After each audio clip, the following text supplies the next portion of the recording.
ماه مبارک رمضان ماهی است که یک روزدار به اساس از که به خداوند متعال نزدیک شود طبیعتا می خواهد که یک سلسله اعمال شایسته ای را انجام بدهد. زیرا رسول ما صلی الله علیه و سلم امیر می فرماید که هرگاه ماه مبارک رمضان وارد شود دروازه های بهشت باز می شود، دروازه های دوزخ بسته می شود. پس طبیعتا در فطرت ما یک تغییر جالب ایجاد می شود، یک احساس جالب ایجاد می شود که این احساس جالب ما و شما را فرا می خواند برای بیشتر توجه کردن به بخش عبادتی ما. حالا اگر خواسته باشیم که عبادات ما قبول شود، چند نقطه است که باید او را جدی در نظر بگیریم. اول، اگر کسی هدفمندانه روزه را نگیرد، من یقین دارم که ایام از پیش مگذرد در حالی که در روحش، در زندگیش و در نفسش کدام تغییر ایجاد نمی شود. پس خواهش اول من است که ماه مبارک رمضان را به اساس یک تقسیم اوقات دقیق و به اساس یک تعهد بسیار محکم از او استقبال بکنیم. تقسیم اوقات دقیق و تعهد محکم ما و شما را فرصت میده تا که از مزایا و خوبی ها و معنویات ماه مبارک رمضان بهترتر و زیباتر استفاده بکنیم. اول، چگونه تعهد بکنیم؟ ما به این باور داریم که روزی خامخا از دنیا میریم و این زندگی برای ما و شما جاودانه نیست. خواسته باشیم و نخواسته باشیم از این دنیا ما سفر میکنیم. پس می باشد که امی آخرین رمضان باشد که ما خداوند متعال او را نصیب ما کرده. پس هرگاه آخرین نماز بوده باشد از این به شکل استفاده بکنیم که وسیله مغفرت ما، وسیله بخشش گناه های ما شود. رسول ما صلی الله علیه و سلم زیبا می فرماید که صلوا صلات مودعین، شما هرگاه به نماز ایستاده می شد اما تو نماز بخوان که آخرین نمازتان است، امین نماز با من خدایتان است. پس هرگاه نماز با من خدایتان بوده باشه شما چگونه نماز میخوانید؟ طبیعی است که در وضو گرفتن دقیق هستی، طبیعی است که در رکوع و سجده دقیق هستی، طبیعی است که در خواندن قرآن کریم دقیق هستی و توجهت به معنای واقعی به سوی خداوند متعال میشد. عین شکلش برادرم، خواهرم، رمضانی که فعلا تو در اختیار داری این غنیمت بدان و متعهد شو که از این روزهای خجسته و زیبا به شکلی که لازم است استفاده بکنی. پس هرگاه این تعهد را داشته باشی، اول یک توجه بکن به حدیثی که رسول ما صلی الله علیه و سلم میفرماید که شرک به مانند یک مرچه سیاهی که بر سنگ سیاه و در شب تاریک برود، اما تو نادیده انسان واردش می شود. هرگاه شرک چنین پدیده شومی که خداوند متعال هر گناه را می بخشد ولی شرک نمی بخشد و این شرک اصغر که ریا است، خودخواهی است و بسا اعمال ناشایسته است که از دست ما صادر می شود، چی کنیم که از این خود را نجات بدیم؟ اصحاب کرام رضوان الله علیهم اجمعین اونا به رسول علیه السلام گفتن که یا رسول الله بیرون رفت ما از اعمال شرکی چی است؟ پیغمبر خدا علیه السلام برش فرمود که اللهم بگوین این کلمه را تکرار بکنین، اللهم انی اعوذ بک من ان اشرک بک شیئا و انا اعلم به و اعوذ بک من ان اشرک بک شیئا و انا لا اعلم به. بس امی کلمه را تکرار زبانتان بکنین که پروردگارا او اعمال شرکی که ما دانسته انجامش دادیم، او اعمال شرکی که ما او را نادانسته انجام دادیم، پروردگارا برای ما ببخش، ما به تو پناه میگیرم. هرگاه ای را بگویم در حقیقت دروازه را بر رخ خود باز کردیم. بدان تجدید تعهد ما، تجدید کلمه توحید یکی از نقاط عمده است که در ماه مبارک رمضان با او باید رو بیاریم. هرگاه ایمان خود را تجدید کردیم، با تجدید ایمان در حقیقت قوه معنوی ما بیشتر و زیباتر می شود. بعد این را باید بدانیم که هرگاه مؤمن هستم، مسلمان هستم و قبول کردم که پیغمبر ما علیه السلام رهبر ما، پیغمبر خدا علیه السلام قائد ما و قدوه ما در نزدیک شدن ما به الله متعال است.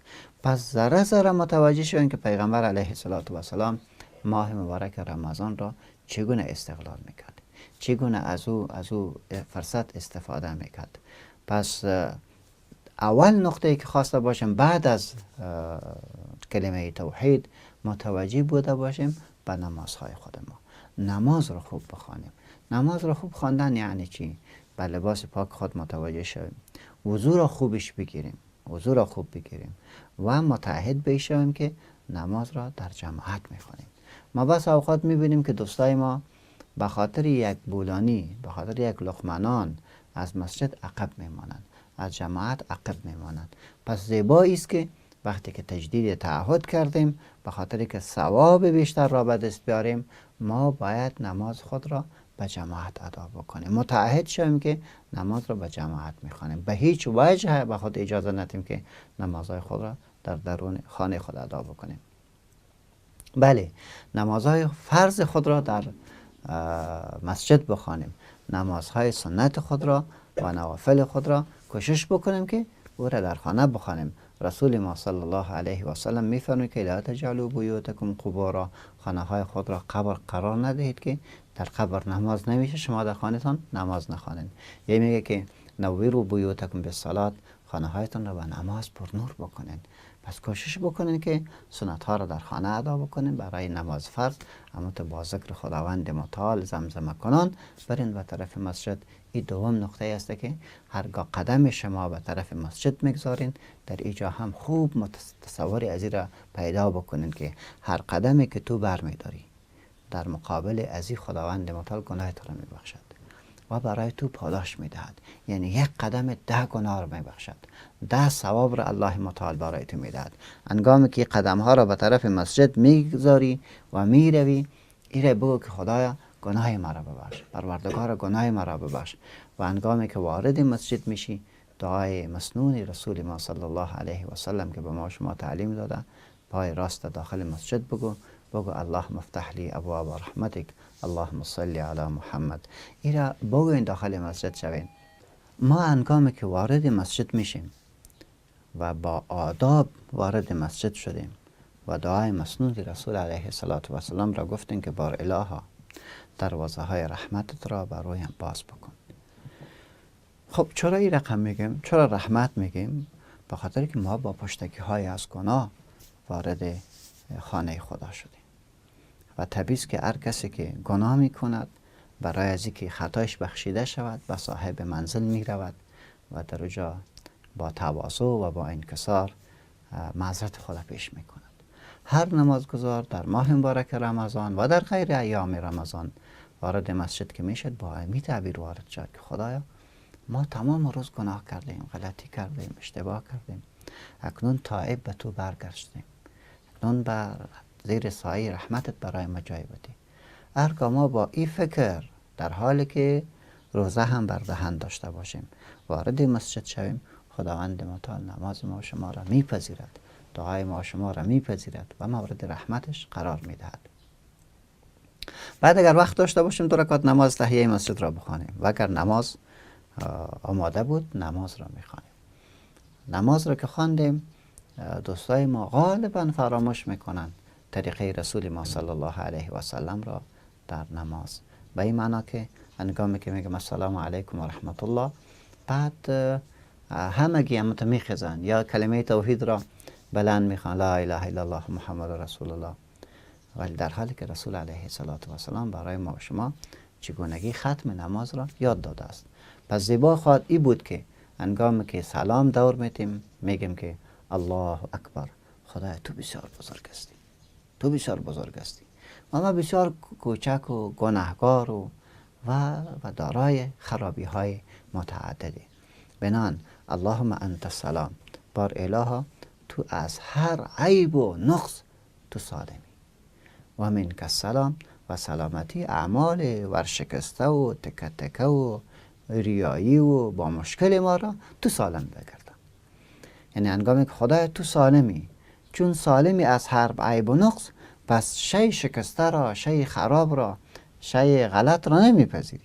ولی ما خو انسان هستم، مشکل دارم، غلطی دارم.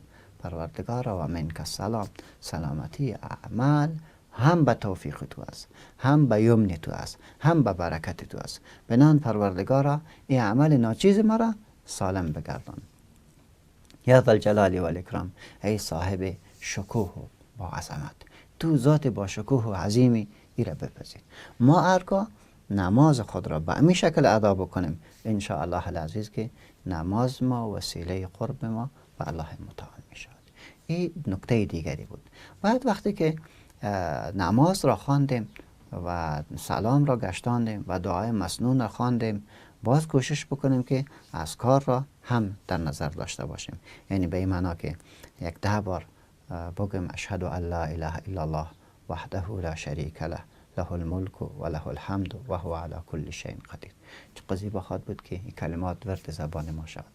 وقتی که از او خلاص شدیم، بعد از او آیت الکرسی را تلاوت بکنیم و با معنایش بیاندیشه کنیم و این را خلاص کنیم. بعد از کاری که سبحان الله 33 مرتبه، الحمدلله 33 مرتبه، الله اکبر 33 مرتبه و 34مش بگیم اشهد ان لا اله الا الله وحده لا شریک له له الملک و له الحمد و هو علی کل شیء قدیر. این را تلاوت بکنیم. وقتی که این را خواندیم به امی عقیده باشیم که رسول ما صلی الله علیه و سلم میفرماید که هر کی کلمات را خوان غفر ذنوبه ولو کان مثل زبد البحر، الله گناهایش برش میبخشد اگرچه به اندازه قف بحر باشد. پس این فرصت ها را در خود غنیمت بدانیم و با اساس از این کلمات در حقیقت بتانیم رمضان را بهتر و خوبتر استقبال بکنیم.